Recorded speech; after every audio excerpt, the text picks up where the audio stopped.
Alright, good morning everyone. Needs More Drums here. Welcome back to Drumbridge Farms for episode 10 of our series where we are trying to buy back our old family farm, all the fields around the area. It's going to be a lot of work. But so far it's been a lot of fun. And I am very excited today because it is time for our first major harvest for all the crops that we've planted ourselves. And so as you can see, our wheat here in our big field is ready for harvest. But as you can also see, it is raining. So unfortunately, we're going to have to postpone the start of harvest a bit. But at the very least, we can go ahead and jump out here. We're just pulling up to the yard now, to the shed. And we can actually, make sure the combine's all ready to go. We did have the John Deere was, again, not really out of commission. But yesterday, we were having a little bit of we could tell it needed some maintenance. So we're trying to stay on top of that. And so it was in the shop yesterday for a little bit, but it is ready to go now. It's over in the other shed there, to our, wherever it is, kind of behind this one, over the workshop, getting, and we'll probably put that to work today, kind of pulling the trailer around. But yeah, the best thing we can do now is just make sure the combine's all ready to go. We'll double check, the components and stuff, make sure everything's working properly. But we'll just have to wait for the rain to die down before we can actually get any harvesting done. So I will talk to you guys in a minute once the crops are ready to go. A few moments later. All right, it's a little bit past 9 in the morning. Rain has stopped. Everything's looking good. I think we're ready to get started with the harvest for the day. So I think we're going to do, I kind of want to knock out the small field first across the street there, just because it'll take us probably like no time at all to harvest. And then we'll, get this one knocked out for the day. But before we actually do that, while it was raining this morning, I actually was on the phone finalizing a field purchase. So you could see that we have $426,000 in the bank, and that was deliberate. We did some contract work over the course of the summer. We helped out with some oat harvesting in July on a big field that paid pretty well. We did some mowing. We did some I think we did some tedding. We were just all over the place, kind of helping out because there wasn't much to do on our farm. We had our crops in the ground.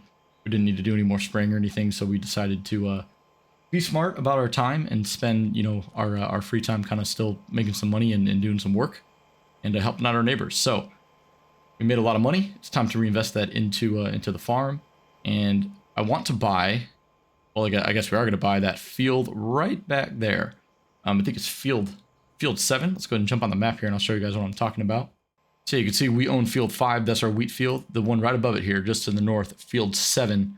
The farmer said, he'd be happy to buy it to us, but or sell it to us, but he was a little bit hesitant because there is a crop on it. There's actually a corn crop, and he said, you know what? I'll tell you what. If you still let me have that crop, I'll let you have that field now, as opposed, instead of waiting. And I'd rather get it now because then this money's just gonna sit. And, we got nothing better to do with it. So I said, yeah, sure. We'll harvest that for you. We'll give you the money for it. And he said, oh, if you harvest that for me, I'll even give you a little bit of a discount. So we have a nice little discount on this field as well, because we agreed to do that harvest. So once we get done with the wheat harvest this August, we're going to head over there. And I think probably like September and do a corn harvest for this old field owner here. So, looking forward to that. We don't have a corn header, so we'll cross our bridge when we get there, but we'll just probably have to find a compatible one at the shop. Luckily, we have a pretty common combine, so it shouldn't be too hard to find a corn header that we could use. But let's go ahead and purchase this field. It says we got $329,000 purchase price, which is very, very good, and that still leaves us with quite a lot of money in our bank account. Look at that, 97 grand still in our account. So I am okay with that. And in terms of like the soil mapping and stuff, we're going to have to purchase that. Again, I like to outsource that. We don't have any equipment to do that ourselves. I also realize that I need some of this data is outdated here. So we got to get the guys to come out and do some soil sample analysis here for us on some of our existing fields. So it shouldn't be too expensive. I know this one said it'll cost maybe about 10 grand because it's a little bit, quite a bit bigger than like these, but these are only a couple grand. So we'll get that knocked out. I mean, that's hay money right there, right? Or silage money. I mean, that's not, we're not losing too much cash there. But anyway, let's go ahead and get started with the harvest. So we already have the header hooked up to the combine here, as you can see. We're going to go head over to the small field. My dad will go ahead and bring the trailer. And we're going to go ahead and get started. So I'll see you guys over there. Well, and I gotta be honest, I forgot about this. I remember that I can get through the field gate with the header on, but I cannot get through the little gate in the road there. So we actually have to turn back, go put this on the trailer, and bring it over here. I totally forgot about that little inconvenience. But a great way to start the harvest for today. We're off to a great start. Oh my gosh. But yeah. And even fitting through this gate is hard. I don't even know why I hooked up the header. I'm such an idiot thinking that I can drive around with this thing on. I didn't know what field I was gonna do, you know? I thought I might start with the big one, but nah. So let's get this figured out. There we go. Much better than with the header on there. Fits pretty nicely. Let's go ahead and disconnect this probably like right here. Go ahead and get this hooked up again and get started in a second. And yep, there we go. Fits through that gate pretty nicely. No problems there. Yeah, let me just make sure I have the straw swath on. Yeah, we do want to get some straw because, I mean, there's no reason not to. You know, we don't have any animals to feed, so we could just go ahead and sell it right away, which is super nice. But yeah,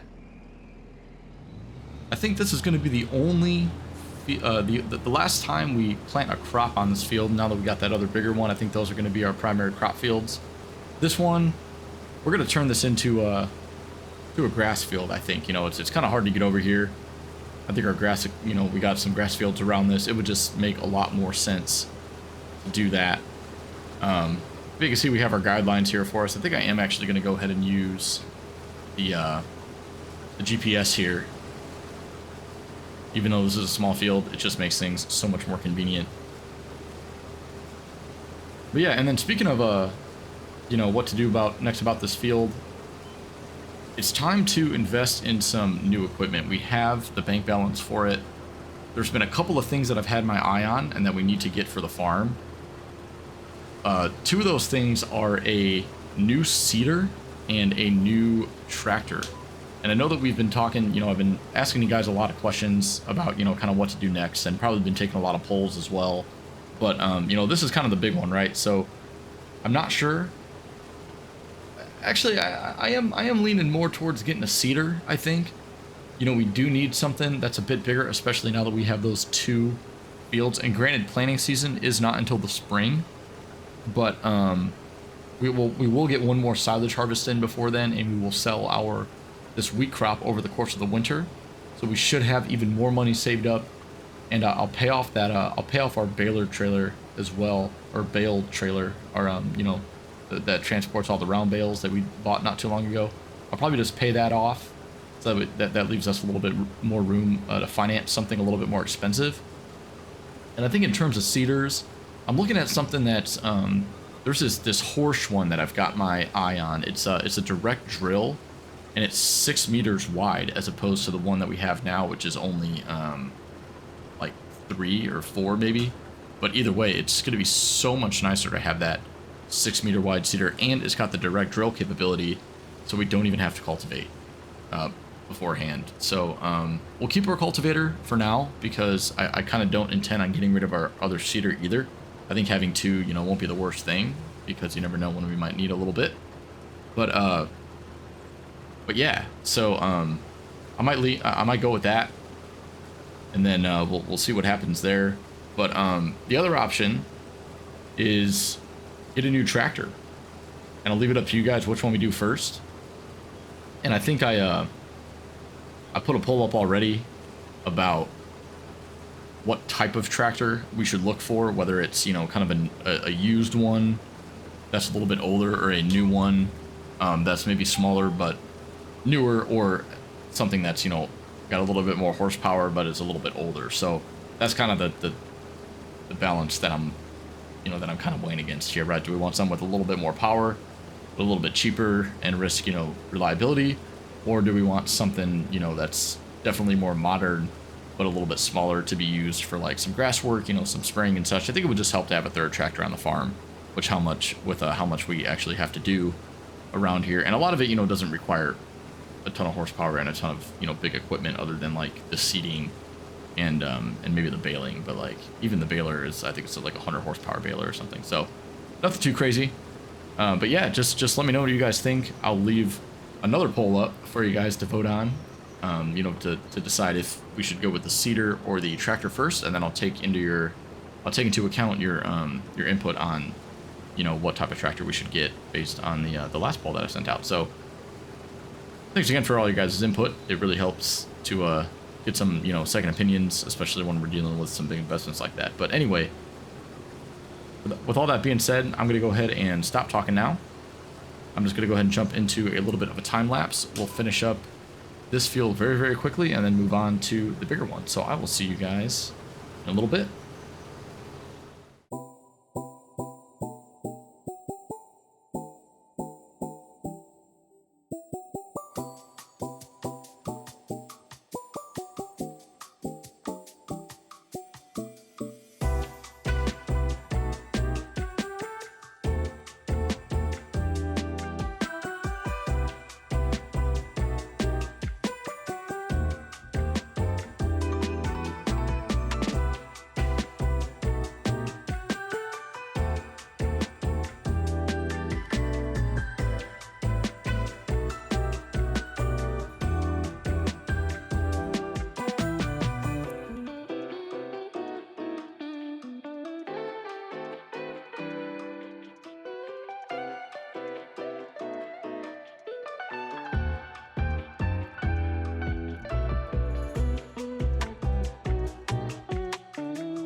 And all right, guys, that is a wrap on the smallest of our two fields. And so we're just going to go ahead and disconnect the header again and put it on the trailer, since we know we can't fit through that little entryway there to get onto the road. And then we're going to go head over to the big field and get started on that. And I think I'm going to run the grain cart instead of having my dad do it. I think I'll let him run the combine for a little bit, and we'll swap out here. So I will jump into a little bit of a montage slash time lapse slash whatever. I'm gonna talk to you guys a little bit later. So let's go ahead and head over there. And actually, while we're just about to get started here, I want to mention that the yields on the last field. I mean, we were getting, you know, 120% in some places, getting some really good yields, about 16 tons per hectare. So not too bad at all. This field I'm expecting to be a little bit less just because of the soil type. It's a little bit of a different soil, so I think the yields might be more, you know, to the 80 to 90%. I don't think we'll see anything over 100. But either way, shouldn't be too bad. I mean, the crop's looking good.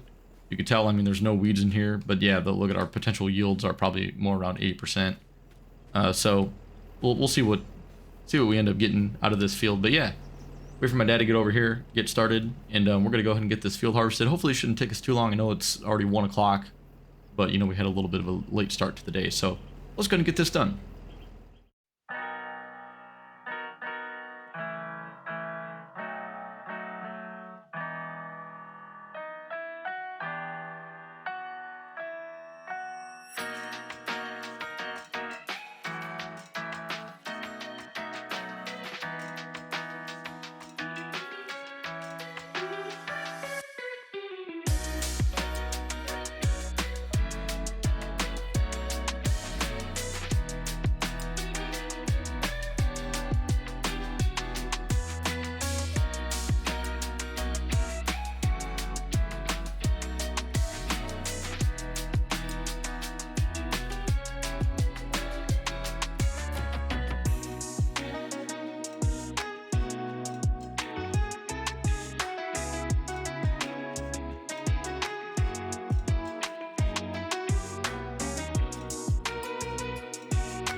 All right, guys, my dad's just finishing up the last couple passes with the combine on our big field. It's about 9 o'clock, so we've been working for quite a while today. Got a lot of harvesting done. And yeah, so far we've got a pretty good yield on this crop. And I'll go ahead and show you guys real quick kind of what I'm talking about.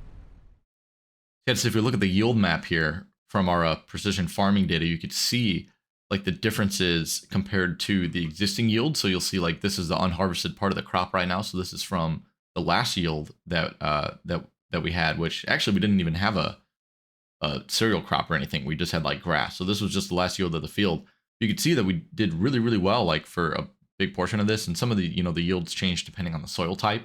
And you can kind of see that, like, if we go over here, you can see this kind of reflects the different soil types. So like the sandy loam, for example, may not have as good of a yield as this soil type here. So, it does change, but yeah, it's looking pretty good. And also I noticed we have a really good field environmental score for this one. So that just assures me that, we'll get a nice little subsidy for our wheat crop this year.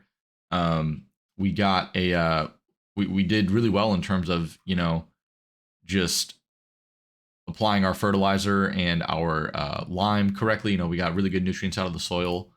We did have to cultivate it, so I think we, maybe our tillage score is a little bit lower than it could be because we don't have a direct drill seeder. But you can see, here's the pH values and everything is changing. And so, yeah, we'll need to spray the next crop. And we have a couple of outdated fields as well that we'll need to update and, outsource some, get some of the samples done by the local, soil laboratories. So we'll get that all squared away. But the plan now is we're just going to finish up these last few passes. I'll go and unload the grain into the silo back there. That's fun. You guys saw in the time lapse, me trying to back into that silo. it's always fun trying to back in there with this trailer, because this is a pretty big trailer. It does have that, and it has that rear wheel steering, which is something that I'm just not totally used to. I feel like, it's supposed to help you back trailers up a little bit easier, but for me, having worked with trailers mostly that don't have that, it makes things a little bit harder for me. I don't know why. It's the same thing like with our windrower has that as well, where the wheels actually turn, and so you almost have to imagine that you're turning the trailer and not your tractor. It's very strange. It's just very like not what I'm used to. But anyway, after this, we're just gonna hook up to the baler and bale all the straw in this field. I think we're gonna wait till tomorrow. Let me just double check the weather real quick. So yeah, so tomorrow we're looking good. We're expecting a little bit of rain the following day, but I'm not too worried about that. I think we should be pretty much done with what we need to be done with by then.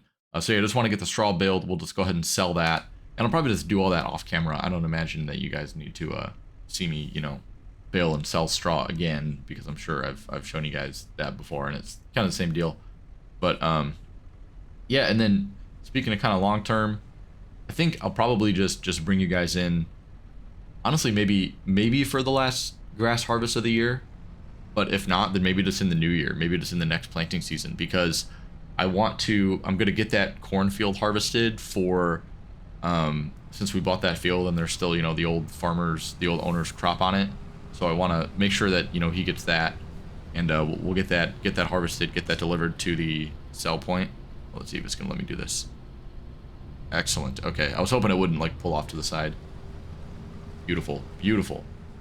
So yeah, we'll get that harvested, and we'll get that field kind of prepped and ready for the next year. So that means, probably getting some lime down and everything like that. And then yeah, we're gonna do barley. We're gonna do barley in the new year, because our crop rotation is gonna be wheat, barley, and canola. I think we're gonna do 2 cereal crops and I believe canola is like it's like an oil seed.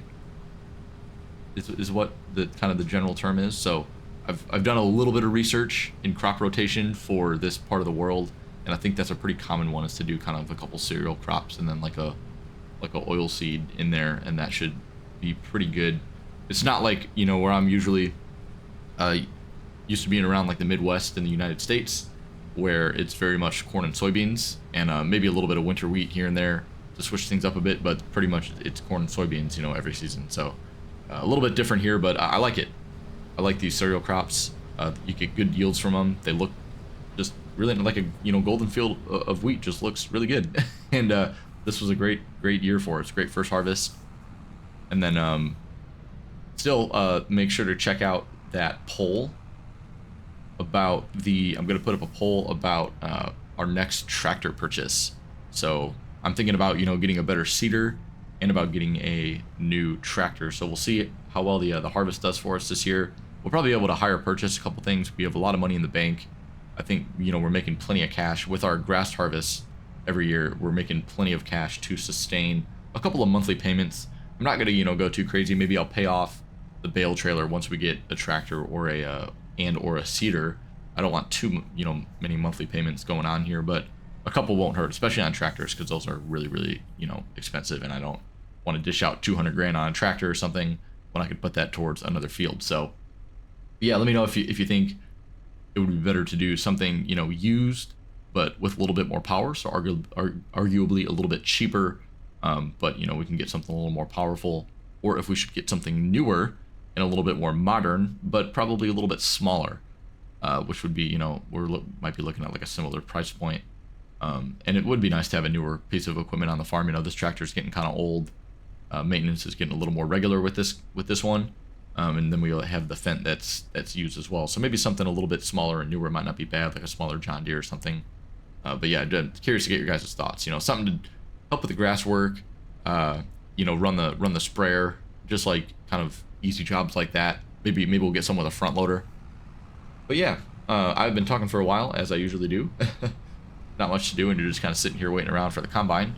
But yeah, I think I will go ahead and get this done. And I know I just said I might do the straw baling off camera. I think I'm gonna do that to kind of wrap up this episode. So we'll check out. We'll finish this up, get all the grain delivered to the stored in the silo, and then we'll touch base in a second here and look at the total yield for our wheat harvest.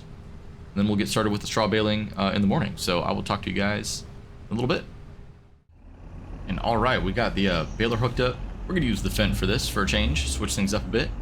And yeah, we're just gonna go ahead and get started baling this straw in the small field first. You can see I've reset the bale counter. So we've done a lot of bales so far in this series, actually. I'm kind of surprised. But yeah, nothing much more to say here. Let's just go ahead and get started, and we will get this all wrapped up. Usually baling these straw bales doesn't take too long, so we should be done with this relatively quickly. I say as we have a whole 20-acre field across the street that we also got to do. But either way, we got it bright and early this morning. Already got the equipment cleaned up from the harvest yesterday and back in the shed, and so we're just gonna focus on this for today. And then once we're done here, I'm gonna go back through and collect all of the bales and get them to the sell point with our new bale trailer, which is super exciting. It's so nice having that on the farm. It makes baling literally anything so much easier. It's not even funny. But yeah, let's go and jump to a little time lapse. We'll get this wrapped up. I'll talk to you guys when we're done.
All right, so we're just finishing up our last pass here, and yeah, we got a lot of bales.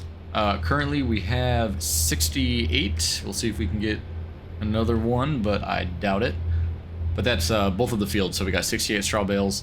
Not a bad haul for just you know, one of the big fields and that little one. So cannot complain there.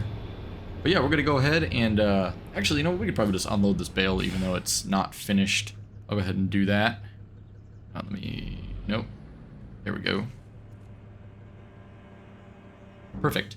But yeah, so that just about wraps up the work for today. I think, you know, like I said, the plan for the future, I'll probably bring you guys back in, you know, maybe in the spring when we do some field prep. No need to, you know, I know I'm going to harvest that cornfield. I'm going to have to lease a corn header real quick to do that. And then that'll be our field, so we could, you know, focus on that in the spring. We'll have to get some soil sample data. We got another grass harvest as well in the next couple months, so we'll get that done. But yeah, I mean, other than that, actually, no, we'll save the power washing. We're gonna clean this in a month. You know, we're gonna bust it back out anyway for the grass harvest. But yeah, so 68 straw bales, and I did the math on the wheat. We had about 175,000 liters, so not too bad at all. And I think the high price we're shooting for in the winter is about 400 bucks a liter. So did some quick math, you know, 175 times 400 was about 70 grand, $70,000 for that we should be expecting to get from our wheat harvest.